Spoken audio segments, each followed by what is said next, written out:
ಶಾಂತಿ. ದಿನಾಂಕ ಆಗಿದೆ 22/4/2026.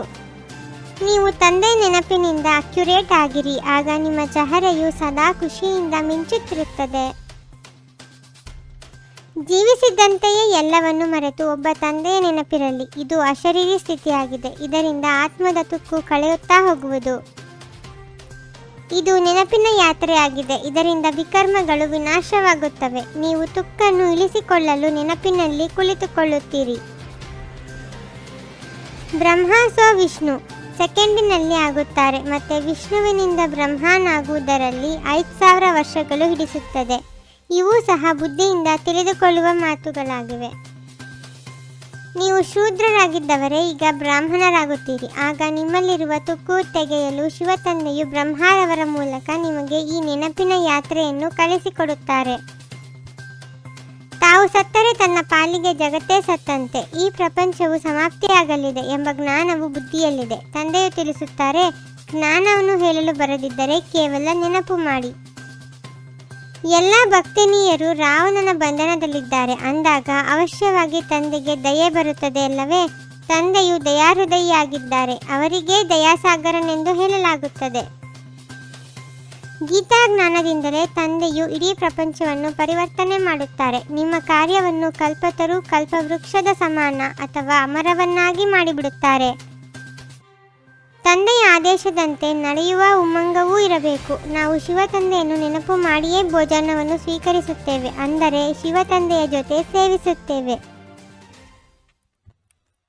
ತಂದೆಯು ತಿಳಿಸುತ್ತಾರೆ, ಮಕ್ಕಳೇ, ಆತ್ಮಾಭಿಮಾನಿಯಾಗುವುದರಿಂದ ನೀವು ನನ್ನ ಬಳಿಗೆ ಬಂದು ಬಿಡುತ್ತೀರಿ. ಪವಿತ್ರರಾಗದೆ ಅಲ್ಲಿ ಹೋಗಲು ಸಾಧ್ಯವಿಲ್ಲ. ಭಾರತವು ಸ್ವರ್ಗವಾಗಿತ್ತು, ಅರ್ಥಾತ್ ಮನುಷ್ಯರು ಸ್ವರ್ಗವಾಸಿಗಳಾಗಿದ್ದರು. ಈಗ ಅದೇ ಮನುಷ್ಯರು ನರಕವಾಸಿಗಳಾಗಿದ್ದಾರೆ. ಈ ಜ್ಞಾನವು ಯಾರಲ್ಲಿಯೂ ಇಲ್ಲ. ನಾವು ಪಾವನ ದೇವಿ ದೇವತೆಗಳಾಗಿದ್ದೆವು. ನಂತರ ರಾವಣನು ಪತಿತರನ್ನಾಗಿ ಮಾಡಿದನು. ಮತ್ತೆ ಶೂದ್ರರಿಂದ ದೇವತೆಗಳನ್ನಾಗಿ ಮಾಡುವುದಕ್ಕಾಗಿ ತಂದೆಯೇ ಬಂದು ಓದಿಸಬೇಕಾಗುತ್ತದೆ. ತಂದೆಯಿಂದ ಈಗ ಆಸ್ತಿಯನ್ನು ತೆಗೆದುಕೊಳ್ಳಬೇಕೆಂದರೆ ಶ್ರೀಮತದಂತೆ ನಡೆಯಬೇಕಾಗಿದೆ. ನೆನಪಿನ ಯಾತ್ರೆಯ ಅಭ್ಯಾಸ ಮಾಡಬೇಕಾಗಿದೆ. ನಂಬರ್ ವಾರ್ ಪುರುಷಾರ್ಥದನುಸಾರ ಕಲ್ಪದ ಹಿಂದಿನ ತರಹ ರಾಜಧಾನಿಯು ಅವಶ್ಯವಾಗಿ ಸ್ಥಾಪನೆಯಾಗುವುದು. ಯಾರೆಷ್ಟು ಪುರುಷಾರ್ಥ ಮಾಡಿ ಶ್ರೀಮತದಂತೆ ನಡೆಯುವರೋ ಅವರೇ ಪಡೆಯುವರು. ಶ್ರೀಮತದಂತೆ ನಡೆಯುವುದರಲ್ಲಿಯೇ ವಿಜಯವಿದೆ, ನಿಶ್ಚಯದಲ್ಲಿಯೇ ವಿಜಯವಿದೆ. ತಂದೆಯು ತಿಳಿಸುತ್ತಾರೆ, ನೀವು ನನ್ನ ಮತದಂತೆ ನಡೆಯಿರಿ. ತಂದೆಯು ಬಂದು ಸತ್ಯವಾದ ಮಾರ್ಗವನ್ನು ತಿಳಿಸುತ್ತಾರೆ. ಇದರಿಂದ ನೀವು ಅರ್ಧಕಲ್ಪ ಸತ್ಯಖಂಡದಲ್ಲಿ ಹೋಗುತ್ತೀರಿ. ಅಲ್ಲಿ ಮತ್ಯಾವುದೇ ಖಂಡವಿರುವುದಿಲ್ಲ. ಅಂತಿಮದಲ್ಲಿ ಸಂಪೂರ್ಣ ಪವಿತ್ರರಾಗಿ ಬಿಡುತ್ತೇವೆ. ನಂಬರ್ ವಾರ್ ಪುರುಷಾರ್ಥದನುಸಾರ ತುಕ್ಕು ಕಳೆಯುತ್ತಾ ಹೋಗುವುದು. ಸತೋಪ್ರಧಾನರಾಗಿ ಬಿಡುತ್ತೀರಿ. ಮತ್ತೆ ಈ ಪತಿತ ಪ್ರಪಂಚದ ವಿನಾಶವಾಗುವುದು. ಶಿವತಂದೆಯು ಏನು ಹೇಳುವರು ಅದು ಕಲ್ಯಾಣಕಾರಿಯೇ ಆಗಿದೆ. ಬಲೆ ಅಕಲ್ಯಾಣವಾಗಬಹುದು, ಅದೂ ಸಹ ಕಲ್ಯಾಣದ ರೂಪದಲ್ಲಿ ಬದಲಾಗುವುದು. ಆತ್ಮಿಕ ಲೈಟ್ ಹೌಸ್ ಆಗಿ ಎಲ್ಲರಿಗೆ ಮುಕ್ತಿ ಜೀವನ್ಮುಕ್ತಿಯ ಮಾರ್ಗವನ್ನು ತಿಳಿಸಬೇಕಾಗಿದೆ. ಅವಶ್ಯವಾಗಿ ತಂದೆಯ ಸಮಾನ ಕಲ್ಯಾಣಕಾರಿಗಳಾಗಬೇಕಾಗಿದೆ. ಸದಾ ಏಕರಸ ಸ್ಥಿತಿಯ ಆಸನದಲ್ಲಿ ಕುಳಿತಿರುವಂತಹ ಬಾಪ್ದಾದರವರ ಹೃದಯ ಸಿಂಹಾಸನಾಧಿಕಾರಿ ಭವ.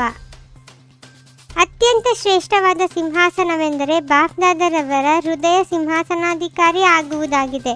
ಆದರೆ ಈ ಸಿಂಹಾಸನದಲ್ಲಿ ಕುಳಿತುಕೊಳ್ಳುವುದಕ್ಕಾಗಿ ಅಚಲ ಅಡೋಲ ಏಕರಸ ಸ್ಥಿತಿಯ ಸಿಂಹಾಸನವಿರಬೇಕು. ಶುಭಚಿಂತನೆಯ ಮೂಲಕ ನಕಾರಾತ್ಮಕವನ್ನು ಸಕಾರಾತ್ಮಕದಲ್ಲಿ ಪರಿವರ್ತನೆ ಮಾಡಿರಿ.